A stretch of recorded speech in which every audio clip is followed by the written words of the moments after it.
নওজোয়ানেরা তরুণেরা বারা সোনার বাড়িকেরা আল্লাহ নবী সাহাবা হযরত সাহাবা আল্লাহ রাসূলের কাছে গুটি গুটি পায়ে যায়। আল্লাহ রাসূলকে বলেন, ইয়া রাসূলুল্লাহ, ইয়া হাবিবাল্লাহ, হুজুর আল্লাহ দরবারে একটু দোয়া করুন, আল্লাহ পাক যেন আমার অর্থ সম্পদে বরকত দান করে, এমন বরকত আল্লাহ পাক দান যে বরকতের কারণে দিনের জন্য আমি খিদমত করতে পারি, গরিব অসহায় মানুষদের যেন দেখভাল করতে পারি।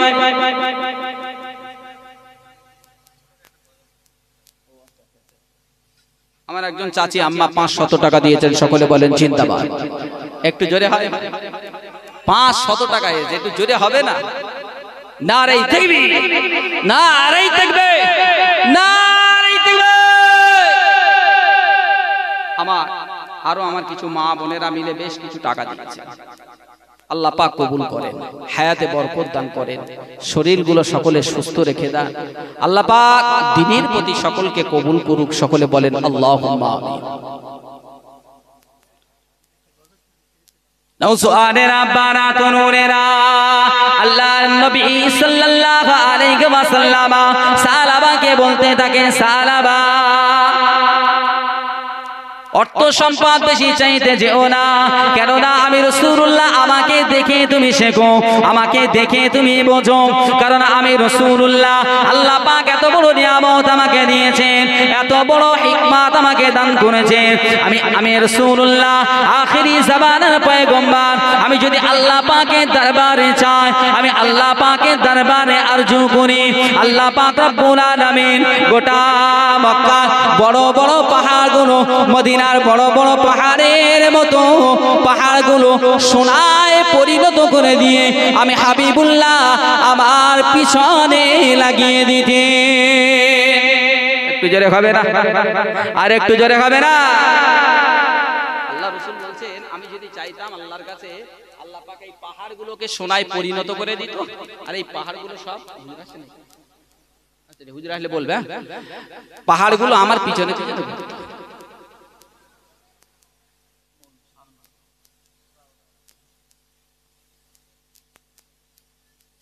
আল্লাহ নবী সাল্লাল্লাহু আলাইহি ওয়াসাল্লাম বললেন, কিন্তু সাহাবার মন মানে না, কারণ অর্থ সম্পদের একটা লোভ আছে, নেই আছে না? আপনার কোটি টাকা থাকে, আপনার যদি মনে হয় যে কয়েকশো কোটি টাকার মালিক হয়েছেন, তারপরেও আপনার চিন্তা হবে যে এইটা কি করে আরো বাড়ানো যায়। এই চিন্তাটা কিন্তু মাথায় আমাদের থাকে। নওজোয়ানেরা বারা আল্লাহ নবী হাবিবুল্লাহ মুস্তাফা রবি আমার সালামাকে বলতে থাকে, সালামা অত লোভ করতে যেও না, অত সম্পদের মালিক হতে যেও না, কিয়ামতের ময়দানে জবাব দিতে পারবে না, হিসাব দিতে পারবে না। সালামা আমি হাবিবুল্লাহ যা চাইবো আল্লাহ তাই দেবে, কিন্তু আমি হাবিবুল্লাহ, আমি অর্থ সম্পদ চাই না, আমি অর্থ সম্পদ চাই না, তুমি কেন অর্থ সম্পদ চাইবে? সালাবা বলতে থাকি, ইয়া রাসূলুল্লাহ, ইসলামের জন্য দান করব, ইসলামের জন্য ব্যয় করব, গরিব অসহায় মানুষের সেবায় আমি নিয়োজিত থাকব। আল্লাহ নবী বললেন, হবে না, তুমি যাও। আবার একদিন আল্লাহর রাস্তায় চলে আসেন, এই সুযোগ আপনি কালকে আর পাবেন না, আপনি চাইলেও পাওয়া যাবে না। আজকের যখন সুযোগ আপনার কাছে এসেছে, আমার কাছে এসেছে, হেলায় হারিয়ে দেন না, হেলায় হারিয়ে দেন না। এইটা, এই মজলিসটা, মাহফিলটা যদি আল্লাহ পাকের দরবারে কবুল হয়ে যায়, এই মজলিস, এই মাহফিলের কারণে কিয়ামতের ময়দানে, মাহশরের দিনে আমার আল্লাহ পাক আমাদেরকে নাজাতের জারিয়া বানিয়ে দিতে পারেন। বলেন না সুবহানাল্লাহ। আল্লাহ দিতে পারেন নাকি বাপ? আমার আল্লাহ পাক পারেন। तारीफ़ मोहम्मद हम लिख लिख सुनाएंगे, हम खत्म नबूवत पे जन अपने लुटाएंगे। तारीफ़ मोहम्मद हम लिख लिख सुनाएंगे, हम खत्म नबूवत पे जन अपने लुटाएंगे। बोले न सुभानअल्लाह। नारे तकबीर, नारे तकबीर, नारे तकबीर। तारीफ़ मोहम्मद हम लिख लिख सुनाएंगे, हम खत्म नबूवत पे जन अपने लुटाएंगे। तारीफ़ मोहम्मद हम लिख लिख सुनाएंगे हम खत्म नबूवत पे जान अपने लुटाएंगे झुकना भी नहीं आता बिकना भी नहीं आता झुकना भी नहीं आता बिकना भी नहीं आता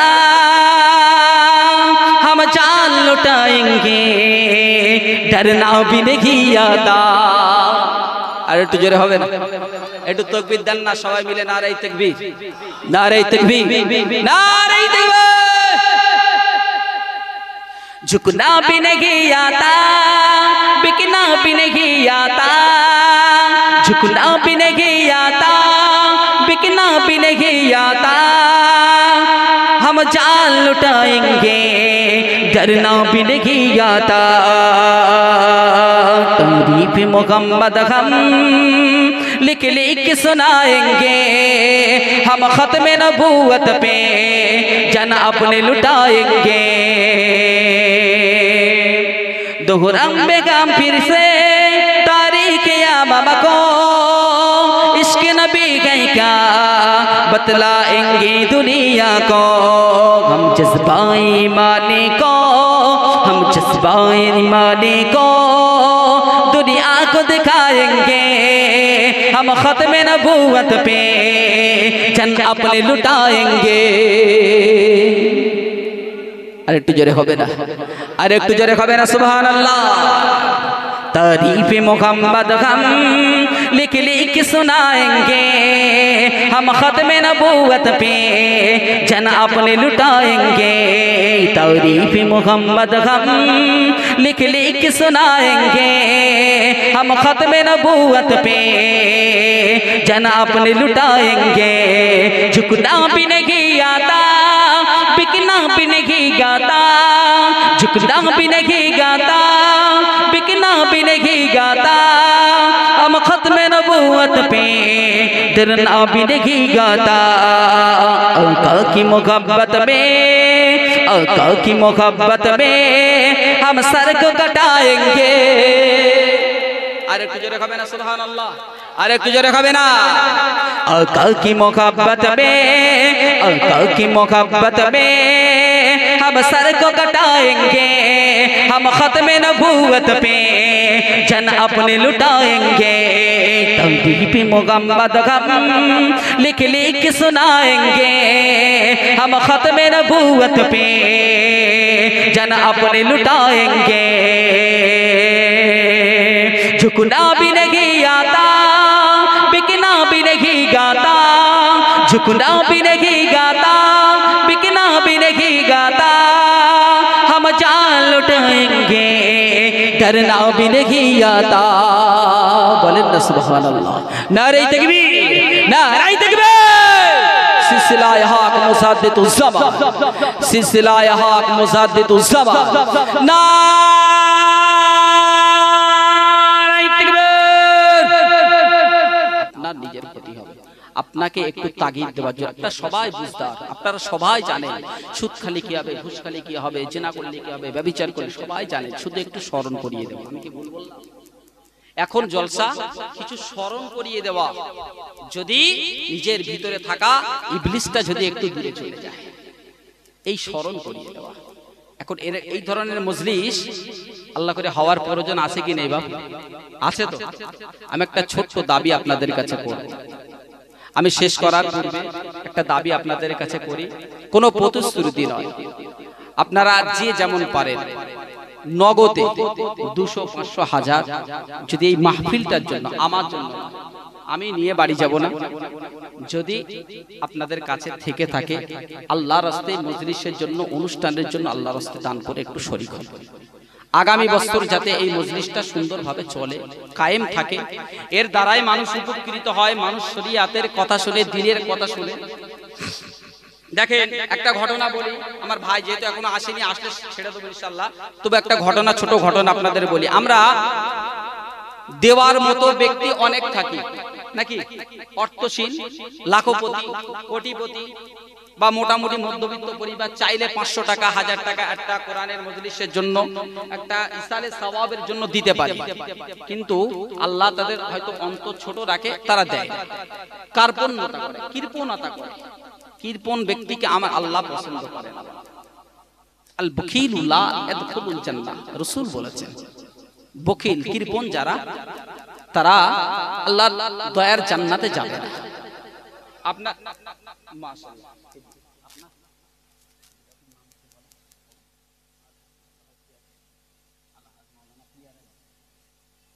আলহামদুলিল্লাহ, নারায়ে তাকবীর, নারায়ে তাকবীর, নারায়ে তাকবীর।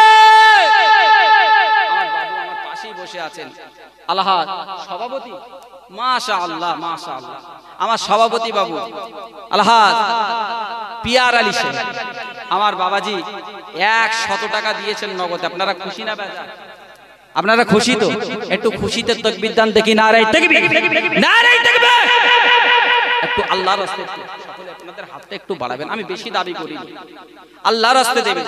অনেক মানুষ আছে যাদের অর্থ সম্পদ নেই, কিন্তু তাদের মনটা অনেকের বলে যে আমার যদি থাকতো না আমি বিরাট কিছু একটা করতাম। ভাই কি হয় না? হয় না? যারা গরিব মানুষ তারা মনে করে যে আমরা দিলে, আমরা চাইলে অনেক কিছু দিতাম, আল্লাহ যদি আমাদের অর্থ দিত আমরা দিতাম। আবার যাদের অর্থ আল্লাহ দিয়েছেন তারা আবার দিতে চায়। এই অর্থ আর সন্তান আমার আল্লাহ পাক আমাদের সবাই পৃথিবীতে সকল মানুষকে দিয়ে আমার আল্লাহ পাক পরীক্ষা নেন। আমার এক বাবু 20 টাকা দিয়েছেন নগদে, আল্লাহ পাক কবুল করেন, আল্লাহ পাক হায়াতে কিসমতে দারাজ করেন। সকলে তাকবীর দেন, নারায়ে তাকবীর। একটু দেন যুবক ভাইরা, 20-50 টাকা, 100 টাকা, 200 টাকা, 500 টাকা আল্লাহর রাস্তায়, 200-500। আচ্ছা ঠিক আছে, তুমি যাও সাইডে যাও। হ্যাঁ ঠিক আছে, হ্যাঁ আল্লাহর রাস্তায় একটু দেন। তবে একটা ঘটনা, একটা ছোট ঘটনা আপনাদের বলি। আল্লাহ রাসূল সাল্লাল্লাহু আলাইহি ওয়াসাল্লামের একজন সাহাবা ছিলেন, একজন সাহাবা যার নাম ছিল যার নাম ছিল কি বললাম? সালাবা। এই সালাবা ইনি গরিব মানুষ ছিলেন। এই গরিব মানুষ থাকার কারণে ইনি খুব মানে নিজেকে অসুস্থ বোধ করতেন। আপনার নাম কি ভাই? হাফিজুল শাহজি। হাফিজুল শাহজি ভাই আমার 100 টাকা দিয়েছেন, সকলে বলেন মারহাবা, সকলে বলেন জিন্দাবাদ। আচ্ছা আমার মায়েরা বোনেরা আছে, প্যান্ডেল আছে নাকি? মা বোনেরা আছে? হ্যাঁ দেখেন না, দেখেন না, আল্লাহর রাস্তায় যদি কিছু দেয় আমার মায়েরা বোনেরা আল্লাহর রাস্তায় 100, 200, 500 একটু আল্লাহর রাস্তায় দেন, একটু নগদ একটু আল্লাহর রাস্তায় দেন। আমির আলী সর্দার ভাই 100 টাকা, সকলে বলেন জিন্দাবাদ, সকলে বলেন মারহাবা। মারহাবা যদি জোরে না দেন টাকা, আরে হাওয়া না পড়লি টাকা বেরোবে? টাকা না দেন তাকবীরের ধ্বনিটা তো জোরে দেন। আল্লাহ পাকের রহম হলে কার মনটা গলে যাবে বাপ, কিছু করার নেই। আমি আপনাকেও বলতে পারবো না। আল্লাহ পাক যার অন্তরটা গলিয়ে দেবেন, আল্লাহ পাক যাকে কবুল করবেন, সে নিশ্চিত এই কোরআনের মজলিসের জন্য দান করবেন ইনশাআল্লাহ। তো আল্লাহ রাসূল সাল্লাল্লাহু আলাইহি ওয়াসাল্লামের সাহাবা ছিলেন কে? সালাবা, নাম ছিল সালাবা। এই সালাবা গরিব মানুষ ছিলেন। তো এর ভাবতেন যে আল্লাহ যদি আমার অর্থ সম্পদ দিতেন, তা আমি গরিব অসহায় মানুষের এবং দ্বীন ইসলামের জন্য আমি একটু ভালো করে খেদমত করতাম। নাম কি? আমার এক ভাই 30 টাকা দিয়েছেন, সকলে বলেন মারহাবা, সকলে বলেন জিন্দাবাদ, নারায়ে তাকবীর। এই সালাবা আল্লাহ রাসূলের কাছে একদিন গুটি গুটি পায়ে গেলেন, গিয়ে বললেন ইয়া রাসূলুল্লাহ, ইয়া হাবিবাল্লাহ, আপনি একটু আল্লাহ পাকের দরবারে দোয়া করুন, আল্লাহ পাক যেন আমার এমন অর্থ দেয় যে অর্থ সম্পদটা নিয়ে আমি ইসলামের জন্য এবং গরিব অসহায় মানুষের জন্য কাজ করতে পারি। দোয়া চাইলেন। আল্লাহ রাসূল সাল্লাল্লাহু আলাইহি ওয়াসাল্লাম বললেন, সালাবা তুমি যেমন আছো ওটা নিয়েই তুমি সন্তুষ্ট থাকো, ওটা নিয়েই সন্তুষ্ট থাকো। বেশি অর্থ সম্পদ ভালো না, যেটা আছে ওটা নিয়েই তুমি থাকো। নওজোয়ানেরা তরুণেরা বারাসনা বারিকেরা আল্লাহ নবী সাহাবা হযরত সালাবা আল্লাহ রাসূলের কাছে গুটি গুটি পায়ে যায় আল্লাহ রাসূলকে বলেন ইয়া রাসূলুল্লাহ ইয়া হাবিবাল্লাহ হুজুর আল্লাহ দরবারে একটু দোয়া করুন আল্লাহ পাক যেন আমার অর্থ সম্পদে বরকত দান করে এমন বরকত আল্লাহ পাক দেন যে বরকতের কারণে দিনের জন্য আমি খিদমত করতে পারি গরিব অসহায় মানুষদের যেন দেখভাল করতে পারি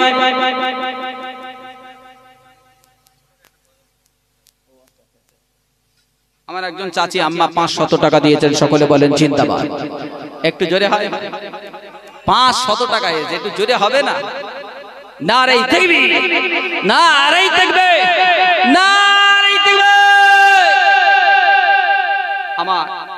আমার কিছু মা বোনেরা মিলে বেশ কিছু টাকা দিয়েছে আল্লাহ পাক কবুল করেন হায়াতে বরকত দান করেন শরীরগুলো সকলে সুস্থ রেখে দেন আল্লাহ পাক দ্বীনের প্রতি সকলকে কবুল করুক সকলে বলেন আল্লাহুম্মা আমিন নওসুআনেরা বারাত নূরেরা আল্লাহর নবী সাল্লাল্লাহু আলাইহি ওয়াসাল্লাম সাহাবাকে বলতে থাকেন সাহাবা অর্থ সম্পদ বেশি চাইতে যেও না কেননা আমি রাসূলুল্লাহ আমাকে দেখে তুমি শেখো আমাকে দেখে তুমি বোঝো কারণ আমি রাসূলুল্লাহ আল্লাহ পাক এত বড় নিয়ামত আমাকে দিয়েছেন এত বড় হিকমত আমাকে দান করেছেন আমি রাসূলুল্লাহ আখেরি জামানার পয়গম্বর আমি যদি আল্লাহ পাকের দরবারে চাই আমি আল্লাহ পাকের দরবারে আরজু করি আল্লাহ পাক রব্বুল আলামিন গোটা মক্কা বড় বড় পাহাড়গুলো মদিনার বড় বড় পাহাড়ের মতো পাহাড়গুলো সোনায় পরিণত করে দিয়ে আমি হাবিবুল্লাহ আমার পিছনে লাগিয়ে দিতে একটু জোরে হবে না আর একটু জোরে হবে না আল্লাহ রাসূল বলছেন আমি যদি চাইতাম আল্লাহর কাছে আল্লাহ পাক এই পাহাড়গুলোকে সোনায় পরিণত করে দিত আর এই পাহাড়গুলো সব হুজুর আসলে বলবে পাহাড়গুলো আমার পিছনে পিছনে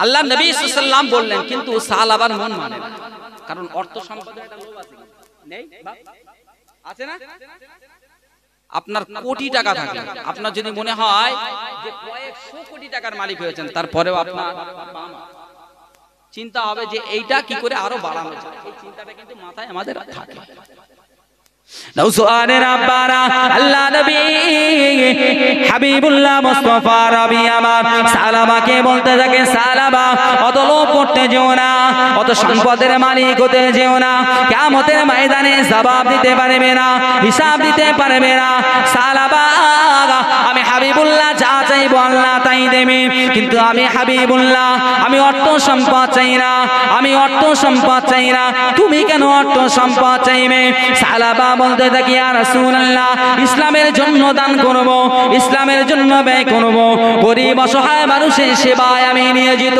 থাকব আল্লাহ নবী বললেন হবে না তুমি যাও আবার একদিন সাহাবা আসলেন আল্লাহ রাসূলকে বললেন ইয়া রাসূলুল্লাহ আপনি একটু দোয়া করেন না আল্লাহ একটু বরকত দে করতে আল্লাহ রাসূল বললেন হবে না পূর্বের নাই রাসূলুল্লাহ আবার বললেন তৃতীয়বার আবার আসলেন সাহাবা এসে আল্লাহ রাসূলকে বললেন ইয়া রাসূলুল্লাহ একটু দোয়া করেন আল্লাহ একটু বরকত দেন আমি যাতে করে একটু খিদমত করতে পারি একটু গরিব মানুষের কাছে আসতে পারি কিন্তু আল্লাহ রাসূল আবার একই কথা শোনালেন সাহাবা কিছু দূর চলে গেল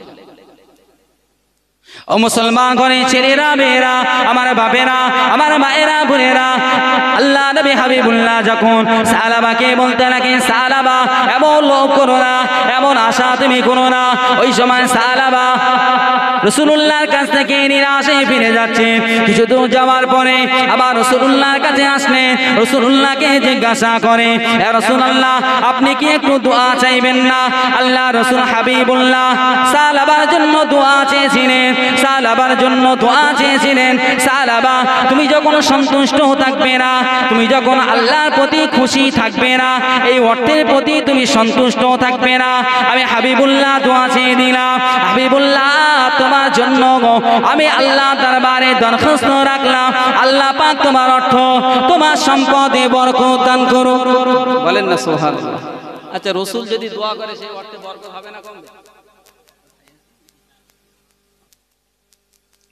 অর্থ সম্পদ যদি রাসূলুল্লাহ দোয়া চান সেটা বেড়ে যাবে। সালাবার সম্পদে আল্লাহ এমন বরকত দিল যে সালাবা প্রথমে 5 ওয়াক্ত জামাতে শহীদ নামাজ, আমি সংক্ষেপে বলবো বিস্তারিত না, কারণ ভাইজান এসে গেছে, ভাই আসবেন, তার আগে আমার এক ভাই এসেছেন, কিছু সংক্ষিপ্ত কথা বলবেন হয়তো। তো সালাবা এত সম্পদের মালিক আল্লাহ বানালেন, প্রথম কি করলেন, মদিনা মসজিদুন নববীতে জামাতটা বন্ধ করে দিলেন, জুমা যেতে লাগলেন, আস্তে আস্তে আস্তে জুমাটাও বন্ধ করে দিলেন, জুমাও বন্ধ হয়ে গেল। সালাবা মদিনা ছেড়ে আর অন্য জায়গায়, মানে ছাগল ভেড়া এই সমস্ত তখনকার যুগে মদিনা মক্কা মদিনার মানুষেরা এইগুলো পশুপালন করত। আল্লাহ পাক এই ছাগল উট ভেড়ার মধ্যে এত বরকত দিয়েছেন যে বিরাট একটা জায়গা দরকার, কিন্তু মদিনা শহরে জায়গা নেই। তো উনি কি করলেন, জায়গা চেঞ্জ করতে করতে মদিনা থেকে বহু দূরে চলে গেলেন, যে সেই জায়গা থেকে মদিনায় এসে নামাজ আদায় করবেন রাসূলুল্লাহর কাছে, সে সুযোগ আর নেই। সম্পদ বেশি হলে কেমন বুঝতে পারছেন, সম্পদ করে পাগল হচ্ছেন। যত সম্পদ থাকবে কাছে কিয়ামতের দিন তত হিসাব দিতে সময় আপনার বেশি লাগবে, এটা মনে রাখবেন। বুঝতে পারেননি? আপনি যদি আমার কাছে এখন 10 টাকা আছে, আমি যদি 10 টাকার মালিক হই, আর কারোর কাছে যদি এখন 1000 টাকা ধরিয়ে দেই, তা আমাকে যদি বাজারে পাঠানো হয়, তা আগে খরচ হবে কোনটা? এটা আগে নিশ্চয় নাকি? এই 10 টাকার হিসাব দিতে সময় লাগবে বেশি, হয়তো একটা মাল কিনবো 10 টাকা, তাহলে আমার সময় কম লাগবে, কিন্তু যে 1000 টাকা আছে তার কাছে কত হিসাবটা দিতে সময় লাগবে বেশি নাকি? বেশি সময় লাগবে। ওই জন্য অর্থ সম্পদ যত কম রাখবেন তত আপনার আমার জন্য উপকার। আর দান সাদকা, এটা কবরের যে সাপ বিছু, কবর 5টা কথা বলে। মানুষ মৃত্যুর আগে কবর সাবধান করে যে তুমি আমার কাছে আসার আগে 5টা জিনিস আসো, তার মধ্যে একটা জিনিস বলি, বেশি বলবো না, একটা। কবর বলে আমি এমন একটা ঘর, যে ঘরটা হলো সাপ আর বিছুর ঘর। কবরে কি থাকবে? সাপ আর বিছে। কবর সাপ বিচ্ছুর ঘর। কবর মানুষকে সম্বোধন করে বলে, এই তোরা তো আমার কাছে আসবি। এই সাপ বিছুকে মারার জন্য, ধ্বংস করার জন্য মেডিসিন নিয়ে আসবে, মেডিসিন। তাহলে এখন কি ওই ইঁদুর মারা বৃষ্টি দিলে মানে কাজ হবে নাকি? বাপ হবে না, একদম হবে না। ওর থেকে ভারী ধরনের কোনো বিষাক্ত জিনিস নিয়ে গেলেও হবে না, হবে না। কবর বলতেই থাকে দুনিয়ার মানুষেরা, আমি এমন একটা ঘর, আমার মধ্যে সাপ বিছু বসবাস করে। আর এই সাপ বিছুকে মারার জন্য, ধ্বংস করার জন্য মেডিসিন লাগবে, মেডিসিন প্রয়োজন। এ দুনিয়ার মানুষেরা, এ আল্লাহ পাকের বান্দা বান্দিরা, যখন দুনিয়া ছেড়ে যখন আমি কবর আমার মধ্যে আসবে, অবশ্যই দুনিয়া থেকে মেডিসিন আনবে। আর এই কবরে সাপ বিছু ধ্বংস করার মেডিসিন হলো দান সাদকা। একটু যেটা হবে না, দুনিয়াতে যত বেশি বেশি দান করবেন, সাদকা করবেন, কবরে যাওয়ার পরে আমার আপনাকে কবরে যাওয়ার পরে কবরে রেখে আত্মীয় স্বজন সন্তান আদি সবাই চলে আসবে। আমার আপনার সাপোর্টিং এ কেউ থাকবে না, আমার আপনার সহায় কেউ হবে না। দুনিয়ায় যেগুলো আমল করবেন, দান করবেন, সাদকা করবেন, নামাজ পড়বেন, হজ করবেন, যাকাত দেবেন, রোজা রাখবেন, এইগুলোই আপনার সাপোর্টিং এ কাজে আসবে। এখন মনে আছে 100 টাকা থাকলে বিরাট কাজ হয় না? হুজুরির পামে পড়লে হবে না, 100 টাকা থাকলে কালকে সকালে বাজারে যে কেউ যুবক ভাইরা মনে করতে 100 টাকা রেখে দিলে কালকের ফ্রি ফায়ারের জন্য নেট মারতে পারবে। অত রাগ রাখছেন না হুজুর, আমরা বিরাট চালাক হয়ে গেছি, চালাকের দানা খেয়ে ফেলেছি। তোমার কথায় আমরা ভিজ দিছি। নওসোয়ালের আব্বারা, যে কথা বলছিলাম, আল্লাহ নবী হাবিবুল্লাহ মুস্তাফা আরবি সালাবা মসজিদুন নববী নামাজটা ত্যাগ করলেন। ভক্তি নামাজে যোগদান করতে পারে না, জামাতের নামাজ আদায় হয় না, এমনি ভাবে জায়গা চেঞ্জ করতে করতে পরিবর্তন করতে করতে রাসূলুল্লাহর সঙ্গে সাক্ষাৎ নেই। মসজিদুন নববীতে নামাজটা বন্ধ হয়ে গেছে, জামাতে নামাজ পড়তে পারেন না, জুমায়ও জয়েন দিতে পারেন না। বেশ কিছুদিন দমার পরে আল্লাহ রাসূল হাবিবুল্লাহ মুস্তাফা আরবি সাহাবাদেরকে জিজ্ঞাসা করে, এ আমার সাহাবারা, এ বাবা সাহাবীরা, তোমরা কি বলতে পারো আমার সালাবার খবরটা কি? আল্লাহ রসুল বললেন সালাবার খবরটা কি? কারণ রসুল জানেন তো, বুঝতে পারেননি? রসুল জানেন যে এর কপালে কষ্ট আছে, কারণ আল্লাহ জানিয়ে দিয়েছেন বলে রাসূলুল্লাহকে নিষেধ করেছে, কিন্তু শোনেনি, অবাধ্য। সাহাবায়ে কেরামেরা বললেন, ইয়া রাসূলুল্লাহ, তার ব্যবসায় এত উন্নতি হয়েছে, আল্লাহ বরকত দিয়েছে, যে কারণে আল্লাহ পাক রব্বুল আলামিন এত বরকত দিয়েছেন যে সে আর নামাজ পড়তে আসতে পারে না মসজিদে নববীতে। তখন সাহাবারা জানেন না যে সে আদৌ নামাজ পড়ে কি না পড়ে। নওজোয়ানের আব্বারা, তরুণেরা ও যুবকেরা, সোনার মানিকেরা, আল্লাহ পাক রব্বুল আলামিন ওই সময় কোরআনুল কারীমের আয়াতটা নাজিল করেন, যাকাত ফরজ হওয়ার আয়াতটা নাজিল করলেন। আল্লাহ পাক রব্বুল আলামিন যাকাত ফরজ হওয়ার আয়াতটা যখন নাজিল করলেন, আল্লাহ রাসূল হাবিবুল্লাহ একটা লিস্টি তৈরি করলেন, যাতে যাকাত ফরজ হয়েছে সাহাবাদেরকে অনুমতি প্রদান করলেন, সাহাবারা যাও, চলে যাও, এই সমস্ত ব্যক্তিদের কাছ থেকে যাকাত যাকাত নিয়ে এসো, চলে যাও। সাহাবারা চলে গেলেন, একদম সংক্ষেপে বলবো, চলে গেলেন যাকাত নিয়ে আসলেন, নিয়ে আসার জন্য চলে গেলেন। এখন যেতে যেতে দেখলেন সালাবার কাছে যেতে হবে, লিস্টের মধ্যে নাম আছে, কারণ অনেক সম্পদের মালিক। আল্লাহ নবী সাহাবায়ে কেরামেরা সালাবার নিকটে চলে গেল, সালাবার নিকটে গিয়ে দেখায়, সালাবার কাছে গিয়ে সালাবাকে সমস্ত ঘটনাটা বলতে লাগে, আল্লাহ রাসূল তোমার কাছে পাঠিয়েছে, আল্লাহ রাসূল যাকাত নেওয়ার জন্য তোমার কাছে পাঠিয়েছে। সালাবা বলতে থাকে, যাকাত নেবেন কিসের ভিত্তিতে? আল্লাহ রাসূলের চুক্তি পত্রটা কই, আমাকে একটু দেখাও। ওই সময় সাহাবা ইকরামেরা ওই পত্রখানা সালাবাকে দেখালেন। সালাবা দেখার পরে অন্য সাহাবীদেরকে বলতে থাকে, তোমরা যাও অন্য জায়গা থেকে আগে যাকাতটা আদায় করে নিয়ে আসো, যাবার পথে আমার কাছ থেকে যাকাতটা নিয়ে যাবে। ও নওজোয়ানেরা, ও আব্বারা, ও সোনার মালিকেরা, আল্লাহ নবী সাহাবারা সমস্ত জায়গা থেকে যাকাতটা কালেকশন করলেন। কালেকশন করার পরে আবার সালাবা নিকটে হাজির হলো। সালাবা নিকটে এসে আবার সালাবাকে বলতে থাকে, সালাবা লিস্টে তো তোমার নাম আছে, তোমার তো যাকাত দেওয়া লাগবে। সালাবা আবার চুক্তি পত্রটা দেখতে চায়, দেখার পরে বলতে থাকে, এটা তো কর হিসাবে নেওয়া হচ্ছে, যেমন অমুসলিমদের প্রতি কর নেওয়া হয়, জিজিয়া কর নেওয়া হয়, তেমন ভাবে জুলুম করে তো নেওয়া হচ্ছে না। না না, যাও, চলে যাও, তোমরা ফিরে যাও, মদিনা জমিনে ফিরে যাও, পরে আমি রাসূলুল্লাহর সঙ্গে কথা বলে নেব। তোমরা এখান থেকে চলে যাও, পরে রাসূলুল্লাহর সঙ্গে নওজোয়ানের আব্বারা, সাহাবায়ে কেরামেরা চলে গেলেন। সাহাবায়ে কেরামেরা গিয়ে আল্লাহ রাসূলের কাছে সমস্ত ঘটনাটা খুলে বললেন। আল্লাহ রাসূল বলেছিলেন, সালাবার প্রতি আফসোস, সালাবার প্রতি আফসোস, সালাবার প্রতি আফসোস।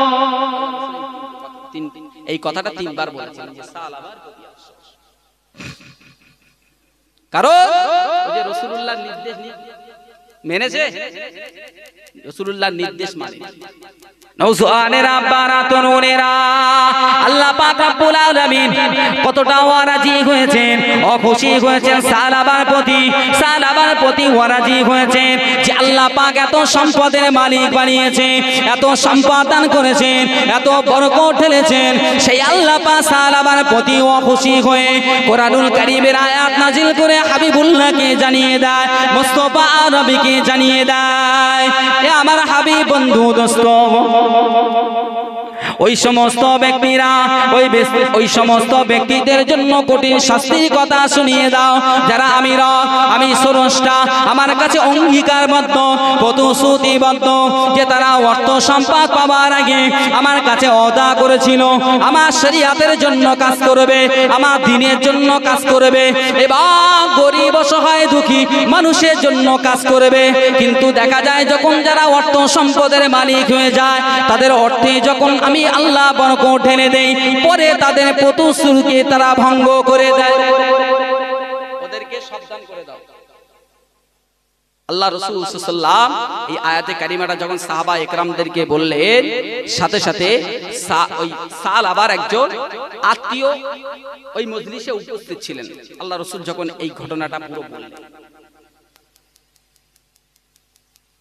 আল্লাহ যখন কোরআনের আয়াত নাযিল করলেন তাহলে সালাবার প্রতি আল্লাহ অখুশি হয়ে গেছে। সেটাই তো আল্লাহ রাসূল ও সোনার মানিকেরা, সালাবার ওই আত্মীয় ওই ব্যক্তিটি দৌড়ে চলে গেল, ঘোড়ার পিঠে সওয়ার হয়ে মরুভূমির উপর দিয়ে দৌড়াতে শুরু করলো। সালাবার নিকটে গিয়ে সাবধান করে, সালাবা তুমি কি সর্বনাশ করলে, তুমি কি ক্ষতি করলে? এই সালাবা তুমি কি সর্বনাশ করলে, তুমি কি ক্ষতি করলে? তুমি কি জানো আল্লাহ খুশি হয়ে আল্লাহ রাজি হয়ে কোরআনুল কারীমের আয়াত নাজিল করেছে, রাসূলুল্লাহ তোমার প্রতি অসন্তুষ্ট হয়েছে, আমার আল্লাহ পাক অসন্তুষ্ট হয়েছে। সালাবা কথাটা শোনার সাথে সাথে কিছু উট বকরি নিয়ে ভেড়া নিয়ে যাকাত দেওয়ার জন্য আল্লাহ রাসূলের নিকটে হাজির হয়ে গেল। আল্লাহ রাসূলের নিকটে চলে আসলেন। আল্লাহ রাসূল হাবিবুল্লাহ বললেন, সালাবা ও সালাবা তোমার প্রতি আফসোস, তোমার প্রতি আফসোস সালাবা ও সালাবা, আল্লাহ পাক তোমার প্রতি রাজি হয়েছে, তোমার প্রতি খুশি হয়েছে। অতএব আমি রাসূলুল্লাহ, আমি হাবিবুল্লাহ, আমি মুস্তাফা আরবি তোমার যাকাত কেন গ্রহণ করতে পারবো না, কারণ তোমার প্রতি আল্লাহ রাজি হয়েছে, তোমার যাকাত আমি নিতে পারবো না।